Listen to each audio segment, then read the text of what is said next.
Hi there, this is Eelke Kleijn, and today I'm going to show you how to use plugins creatively to get a drum beat to sound really big and big room. For this I'm using a loop from Stylus from Native Instruments. This one.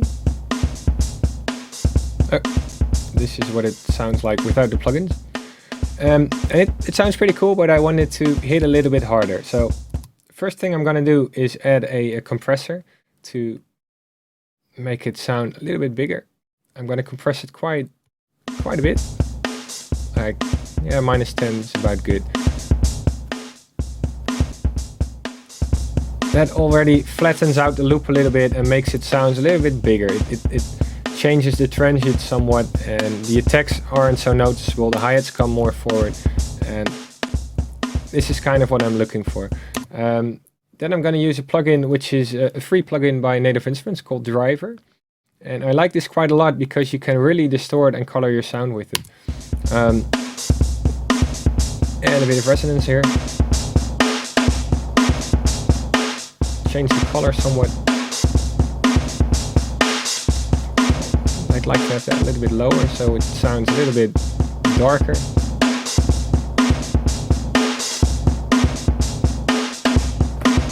So already we're going from this to this, which is quite a nice improvement.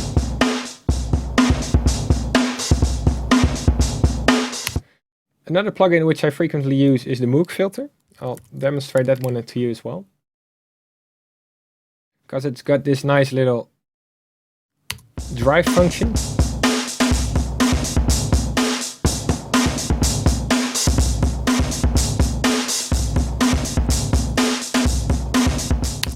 And that sounds really neat as well. If I bypass it, really makes a big difference for me. And this is actually the technique I use for most of my trailer tracks, which really need to be hard hitting with the powerful drums and in-your-face elements. And I compress them a lot. I drive them either by using Driver or the Moog Filter. And sometimes if they turn out to be a little bit too much stereo, that can happen sometimes when you drive them, because the ambience gets driven as well. So all the ambience noise from recording the drum loop gains volume as well. I tend to use the mono switcher. That instantly makes the drum loop more mono again.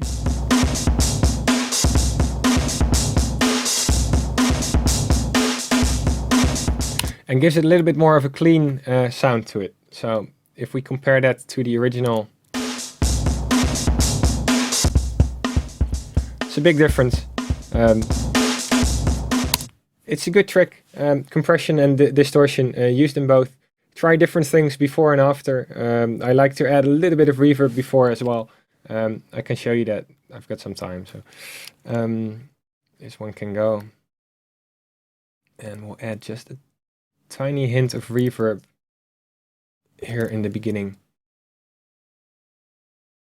and I can show you that makes a lot of difference as well.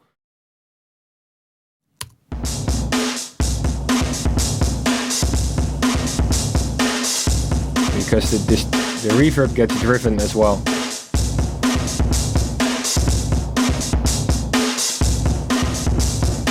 So you just need a little bit of it. It can be a little bit longer.